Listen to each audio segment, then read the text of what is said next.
നമസ്കാരം. അങ്ങനെ നീണ്ട നാളത്തെ കാത്തിരിപ്പിന് ശേഷം അങ്ങനെ ബലൂചിസ്ഥാൻ ആഗ്രഹിച്ച പോലെ കാര്യങ്ങളൊക്കെ നടന്നിരിക്കുന്നു. പാകിസ്ഥാനിൽ നിന്ന് ഒടുവിൽ സ്വാതന്ത്ര്യം നേടിയിരിക്കുകയാണ് ബലൂചിസ്ഥാൻ.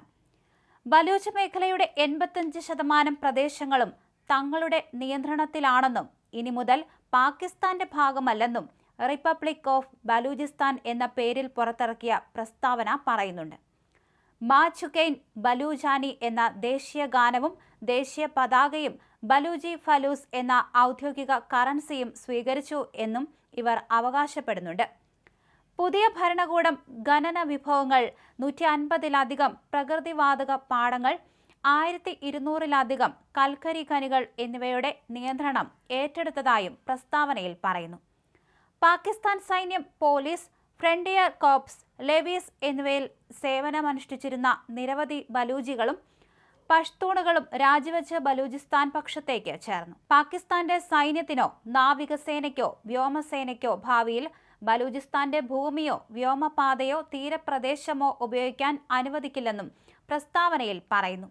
നിലവിൽ ആധുനിക യുദ്ധവിമാനങ്ങളോ ടാങ്കുകളോ തങ്ങളുടെ പക്കലില്ലെങ്കിലും സ്വന്തം മണ്ണ് സംരക്ഷിക്കാൻ തങ്ങൾ പ്രാപ്തരാണെന്ന് ഇവർ വ്യക്തമാക്കുന്നുണ്ട്. ബലൂചിസ്ഥാനെ ഒരു സ്വതന്ത്ര അയൽരാജ്യമായി കണ്ട് അംഗീകരിക്കണമെന്ന് അന്താരാഷ്ട്ര സമൂഹത്തോട് പ്രസ്താവനയിലൂടെ ഇവർ ആവശ്യപ്പെട്ടിട്ടുണ്ട്. പാകിസ്ഥാൻ നടത്തിവരുന്ന ആണവ ഭീഷണിയും തീവ്രവാദ നിലപാടുകളും അവസാനിപ്പിക്കാനും പ്രാദേശിക സുസ്ഥിരത ഉറപ്പാക്കാനും ബലൂചിസ്ഥാന്റെ സ്വാതന്ത്ര്യം അനിവാര്യമാണെന്ന് ഇവർ വാദിക്കുന്നുണ്ട്. ബലൂചിസ്ഥാൻ നേതാവ് മിർ യാർ ബലൂച്ച് പറയുന്നതനുസരിച്ച് ജനങ്ങൾ പാക് സൈന്യത്തിനെതിരെ ശക്തമായി രംഗത്തിറങ്ങിയിരിക്കുകയാണ്. എന്നാൽ നിലവിൽ പുറത്തുവന്ന ഈ പ്രസ്താവനകളുടെ ആധികാരികത ഔദ്യോഗികമായി സ്ഥിരീകരിക്കപ്പെട്ടിട്ടില്ല. പാകിസ്ഥാൻ സംസ്ഥാനത്തിനെതിരെ പതിറ്റാണ്ടുകളായി സായുധ കലാപത്തിൽ ഏർപ്പെട്ടിരിക്കുന്ന ഒരു വിഘടനവാദ സായുധ സംഘമാണ് ബലൂച്ച് വിമോചന സേന. സ്വതന്ത്ര ബലൂചിസ്ഥാൻ സ്ഥാപിക്കുക, പാകിസ്ഥാനും ചൈനയും ബലൂച്ച് വിഭവങ്ങൾ ചൂഷണം ചെയ്യുന്നതിനെ ചെറുക്കുക എന്നിവയാണ് ഇവരുടെ പ്രധാന ലക്ഷ്യങ്ങൾ.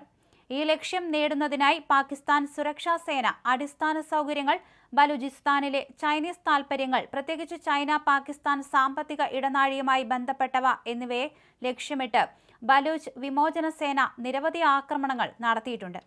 പാകിസ്ഥാനിലെ ഏറ്റവും വലുതും വിഭവസമൃദ്ധവുമായ പ്രവിശ്യയാണ് ബലൂചിസ്ഥാൻ. എന്നിട്ടും ഏറ്റവും ദാരിദ്ര്യവും ഏറ്റവും കുറവ് വികസന പ്രവർത്തനങ്ങൾ നടക്കുന്ന സ്ഥലമാണ്. സ്വന്തം പ്രദേശത്തെ വിഭവങ്ങളിൽ നിന്ന് വളരെ കുറച്ച് നേട്ടങ്ങൾ മാത്രം ലഭിക്കുന്ന ഒരു സാഹചര്യത്തിൽ ഇവർ വ്യാപകമായ ചൂഷണത്തിന് ഇരയായതിന്റെ നിരവധി ഉദാഹരണങ്ങളുണ്ട്. സൂയി ഗ്യാസ് ഫീൽഡുകൾ മുതൽ സ്വർണ്ണ, ചെമ്പ് ഖനനം, മത്സ്യബന്ധനം, ഖത്താർ തുറമുഖം വരെ ഈ ചൂഷണം വ്യാപിച്ചിരിക്കുന്നു. പാകിസ്ഥാന്റെ ഗതി മാറ്റുന്ന ഒരു പദ്ധതിയായി ഖത്താർ തുറമുഖത്തെ വിപണനം ചെയ്തിട്ടുണ്ടെങ്കിലും ഖത്താറിലെ തദ്ദേശവാസികൾ ദാരിദ്ര്യത്തിലാണ്. ജലക്ഷാമം, തൊഴിലില്ലായ്മ തുടങ്ങിയ പ്രശ്നങ്ങൾ അവർ നേരിടുന്നു. അതേസമയം ചൈനീസ് കമ്പനികൾക്കും പഞ്ചാബ് ആസ്ഥാനമായുള്ള പ്രമുഖർക്കുമാണ് ഇതിന്റെ നേട്ടങ്ങൾ കൂടുതലും ലഭിക്കുന്നത്. എന്തായാലും ഇപ്പോൾ സ്വാതന്ത്ര്യം നേടിയിരിക്കുകയാണ്. ഇതിപ്പോൾ പാകിസ്ഥാനേറ്റ കനത്ത തിരിച്ചടിയാണെന്ന് തന്നെ വേണം പറയാൻ.